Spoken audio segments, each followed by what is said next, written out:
में जब हम कोर्ट में ही थे तो अचानक से ना ऐसा चिल्लाने की आवाज़ आई, फेंकने फूकने की आवाज़ आई, मारने की आवाज़ आई। मेरे जो सीनियर थे वो मेरे पास ही खड़े थे, तो मैंने बोला सर आप नहीं जाना, सर आप नहीं जाना। क्या पता टेररिस्ट का तो अटैक नहीं हो गया। कोर्ट के प्रोसीडिंग के टाइम जो आदमी कटघरे में खड़ा था या थोड़ा पीछे खड़ा था, वकील ने कुछ ऐसा सवाल जवाब किया कि फिर वो वकील साहब के यहाँ पूरा सूझ गया था। जज साहब ने भी पुलिस को बुलाया। जब सब वकील इतने भड़क गए थे ना, सब सेशन के जज नीचे आए और फिर वकील लोग नीचे खड़े ही थे कि अभी पुलिस की जिप में उस आदमी को डालने वाले, तो जैसे ही उस आदमी को पुलिस की जिप में डालेंगे हम लोग उसको मारने लग जाएंगे। इतना सब कुछ हो गया। मैं कहती हूँ फिर भी वकील लोगों को चैन नहीं आया कि कुछ भी हो जाए या कोई भी आदमी कितना भी हीनियस हो, कितना भी बड़ा जुर्म किया हो, लेकिन उसको वकील खड़ा करने का राइट है। आम आदमी हमारे लिए रुका है, हम वकील लोगों के लिए रुका है। अगर वकील ही धरने पे बैठेंगे तो कैसा चलेगा। अस्सलाम वालेकुम दोस्तों, कैसे हो आप सब? उम्मीद है कि आप सब अच्छे होंगे। तो फिर से बहुत दिनों बाद मिल रहे हैं हम लोग, कि इतने दिनों से हमारी प्रैक्टिस चालू थी और कुछ भी नहीं, बस। तो डेली रूटीन ही चालू था अल्हम्दुलिल्लाह से। रोज़ सोचती थी कि व्लॉग बनाऊँ, लेकिन आप तो जानते ही। खैर 2-3 दिनों पहले कोर्ट में जब हम कोर्ट में ही थे, मैं नीचे खड़ी थी कोर्ट नंबर 1 के सामने, तो अचानक से ना ऐसा चिल्लाने की आवाज़ आई, फेंकने फूकने की आवाज़ आई, मारने की आवाज़ आई। फिर जल्दी से लोग ऊपर भागने लगे। मतलब हमारा जो कोर्ट है ना 2 फ्लोर का है और नीचे जेएमएफसी चलता है और ऊपर सेशन चलता है। तो हम नीचे खड़े थे कोर्ट नंबर 1 के सामने जेएमएफसी, और ऊपर सेशन में से आवाज़ आई थी। तो अचानक सब लोग ऊपर भागने लगे और हमने हमने बोला बाप रे ये क्या हो गया। मेरे जो सीनियर थे वो मेरे पास ही खड़े थे, तो मैंने बोला सर आप नहीं जाना, सर आप नहीं जाना। और बाकी लोग ऊपर भाग रहे। मैं बोला ये क्या हो गया, क्या पता टेररिस्ट का तो अटैक नहीं हो गया। तो सब भागने लगे। फिर बाद में पता चला कि कोर्ट के प्रोसीडिंग के टाइम जो आदमी कटघरे में खड़ा था या थोड़ा पीछे खड़ा था, वकील ने कुछ ऐसा सवाल जवाब किया कि वो आदमी भड़क गया और वकील को मारने लग गया, और वकील को बहुत ज़्यादा से मारने लग गया। फिर वो वकील साहब के यहाँ पूरा सूज गया था और गर्दन वगैरह पे भी मारने लग गया था।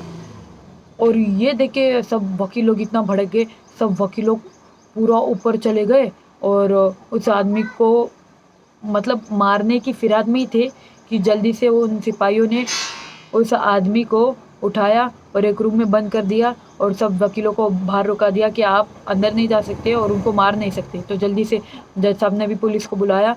और फिर जब सब वकील इतने भड़क गए थे ना, सब सेशन के जज नीचे आए और मतलब डायस के नीचे आए और वकीलों के पास गए, कहा कि आप सब नीचे जाओ और हमारी बात सुनो, हम देखते हैं मैटर सॉल्व करते हैं। तो उसके बाद सब वकीलों को नीचे भेजा गया और फिर वकील लोग नीचे खड़े ही थे कि अभी पुलिस की जिप में उस आदमी को डालने वाले, तो जैसे ही उस आदमी को पुलिस की जिप में डालेंगे हम लोग उसको मारने लग जाएंगे।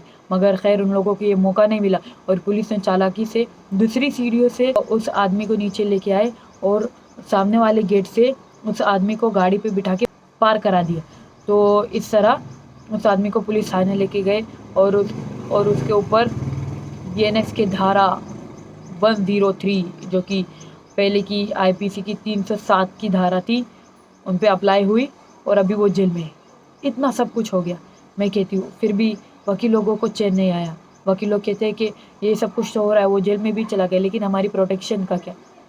अभी ये अभी ये इंसिडेंट हुआ है, इसके बाद नहीं होगा, इसकी क्या गारंटी है? तो इसीलिए वकील लोग मांगनी कर रहे हैं कि हमको हमको एक प्रोटेक्शन एक्ट मिलना चाहिए। और फिर 2-3 दिन से काम ही बंद रखा उन लोगों ने और वकील लोग काम ही नहीं कर रहे थे और उन्होंने जजेस को भी बोल दिया था। मेरा ये बोलना है कि यार इतना सब कुछ हो गया, सब लोग ये बोलने लग गए कि उस आदमी की गलती है, उसकी इतनी हिम्मत कि उसने कोर्ट के प्रोसीडिंग के टाइम एक वकील को मारा। लेकिन कोई ये नहीं सोचता कि उस आदमी ने किस सर्कमस्टेंसेस पे, किस मेंटालिटी के अंडर ये सब काम किया, किस फ्रस्ट्रेशन के अंदर, पता नहीं कुछ पहले हुआ हो उस आदमी के साथ, उस वकील के द्वारा, ये कोई नहीं जानता। और जब इंसान एकदम फ्रस्ट्रेट हो जाता है ना, एकदम मेंटली डिप्रेस्ड हो जाता है ना, जब ऐसी हरकतें करता है, तो कोई उस आदमी से पूछे कि बता भैया क्या हुआ आपके साथ, क्या ऐसी कौन सी चीज़ आपको बुरी लग गई जो आपने ये सब काम किया। लेकिन सब लोग तो अलग ही विचारधारा कर रहे हैं। कुछ वकील लोग इतने अटी है, सॉरी टू से, लेकिन कुछ लोग इतने अटी है कि 1 दिन हो गया, 2 दिन हो गया, दूसरे दिन खुद डिस्ट्रिक्ट जज मैडम इस कोर्ट में आए। जो केस ऊपर सेशन में चल रही थी ना, वो हस्बैंड वाइफ की केस थी। तो उसमें ये हस्बैंड था। डिस्ट्रिक्ट जज मैडम इस कोर्ट में आए और उन्होंने सबको लेक्चर दिया कि देखिए आप ये तो कहते हो कि उस आदमी ने गलत किया, लेकिन अब आप सोचो कि अगर वो 2 साल जेल में रहेगा, 2 साल जेल में रहेगा और 2 साल उस लड़की की केस का क्या होगा? केस चली रही थी। अब अगर 2 साल ये आदमी जेल के अंदर रहेगा तो क्या 2 साल वो लड़की इंतज़ार करेगी? क्या 2 साल उस लड़की की केस पेंडिंग रहेगी? ये वकील लोगों ने सोचना चाहिए। और जहाँ तक मैंने प्रोफेशनल एथिक्स का सब्जेक्ट पढ़ा है, अभी 4th ईयर में ही कंप्लीट हुआ है मेरा। जहाँ तक मैंने पढ़ा है, मुझे तो यही तालीम मिली है कि कुछ भी हो जाए या कोई भी आदमी कितना भी हीनियस हो, कितना भी बड़ा जुर्म किया हो, लेकिन उसको वकील खड़ा करने का राइट है। एंड आर्टिकल 21 ऑफ कॉन्स्टिट्यूशन के तहत उसको ये लिबर्टी है कि वो अपने लिए कोई वकील खड़ा करे और वो वकील उसके लिए फ़ाइट करे। तो ये सब कुछ हो रहा है, लेकिन कुछ लोग जो कि एजुकेशन को प्रॉपरली समझते नहीं है, वो लोग ये सब चीज़ें करते हैं। अगर देखो, काम बंद रखने से कुछ नहीं होगा, बल्कि जो लोग रोज़ आ रहे हैं, इस आज से कि आज हमारी तारीख़ है, आज कोर्ट में कुछ प्रोसीडिंग्स होंगी, उनकी आसें सब दब रही है। आम आदमी हमारे लिए रुका है, हम वकील लोगों के लिए रुका है। अगर वकील ही धरने पे बैठेंगे तो कैसा चलेगा? और सुप्रीम कोर्ट की एक बहुत ही ज़्यादा लैंडमार्क केस है AS Mohammed Rafi versus state of Tamil Nadu. यहाँ पर पुलिसों ने एडवोकेट को मारा था, इसीलिए कोई भी वकील उनका केस ले नहीं रहा था। तो सुप्रीम कोर्ट ने कहा कि ऐसा नहीं चलेगा और हर किसी को नेचुरल जस्टिस पाने का अधिकार है। उसके अंडर ये रूल्स है कि राइट टू स्ट्राइक वकील लोगों को नहीं है, मतलब धरने पे बैठने का, उपोषण करने का ये राइट वकील को नहीं। कुछ भी हो जाए, वकील को अपना काम चालू रखना है। ये ऑनरेबल सुप्रीम कोर्ट का आदेश है। पुलिस और एडवोकेट के झगड़े हो गए थे, कोई भी वकील उस पुलिस की कस्टडी, मतलब उस पुलिस का वकालतनामा नहीं भर रहा था, लेकिन सुप्रीम कोर्ट ने शायद सुमोटो कॉग्निजेंस लिया और फिर उसमें कहा कि देखो ऐसा नहीं चलेगा। वकील की ये जिम्मेदारी है कि क्रिमिनल कितना भी हीनियस हो, कितना भी डेंजरस हो, उसका वकालतनामा भरे और उसके लिए फ़ाइट करे, कोर्ट में उसका पक्ष ले। तो यही कहना चाहूँगी कि यार जो भी ये वकील लोग कर रहे हैं ये गलत है। आपको आपका काम ईमानदारी से करना चाहिए। देखो मेरे पास कोर्ट नहीं, मैं अभी लास्ट ईयर में हूँ, मुझे अभी तक डिग्री मिली नहीं है, मेरा लास्ट ईयर चालू है। अगर मेरे पास डिग्री होती तो मैं उस आदमी का केस लड़ती।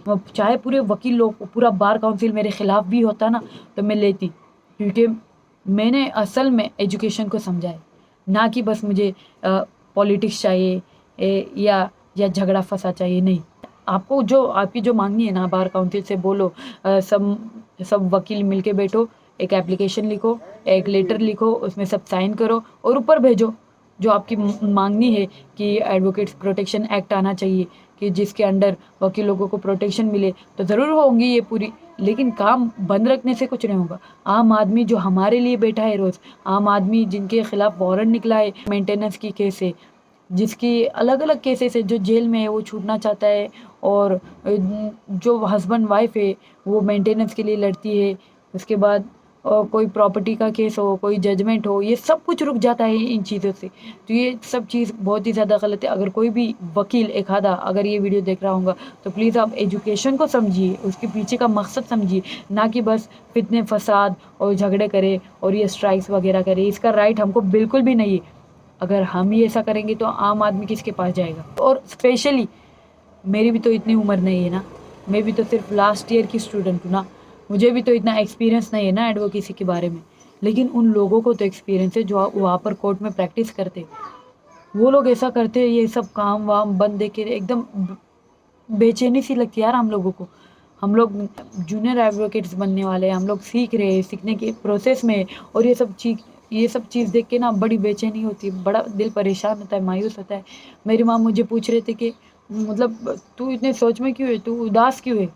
मैं अभी उनको क्या बताऊँ कि माँ ये सब चीज़ देख के मुझे बहुत बुरा लग रहा है यार। सेशन में मैं गई थी एप्लीकेशन देखने के लिए, और हमारे एक सर है, उन्होंने कहा कि मैं तुम वकीलों का साथ नहीं दे रहा हूँ, मुझे अपना काम चालू रखना है। तो मैं गई एप्लीकेशन देने के लिए, तो वहाँ पर जो हमारे कोर्ट के बार के जो हेड थे ना, वो आए कि और जज से कहने लगे कि आज का काम बंद रखना है सर।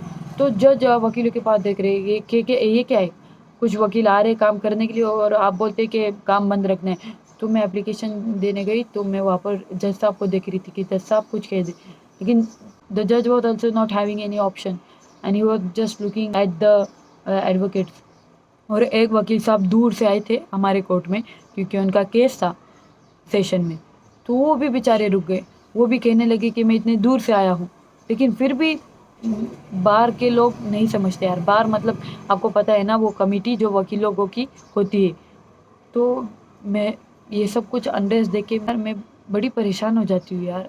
इससे जो जो भी नए बच्चे जो सीख रहे हैं उन पे बुरा असर पड़ता है यार, क्योंकि हम जो किताबों में पढ़ रहे हैं वो अलग चीज़ दिख रही है, और जो रियलिटी में देख रहे हैं वो अलग चीज़ दिख रही है।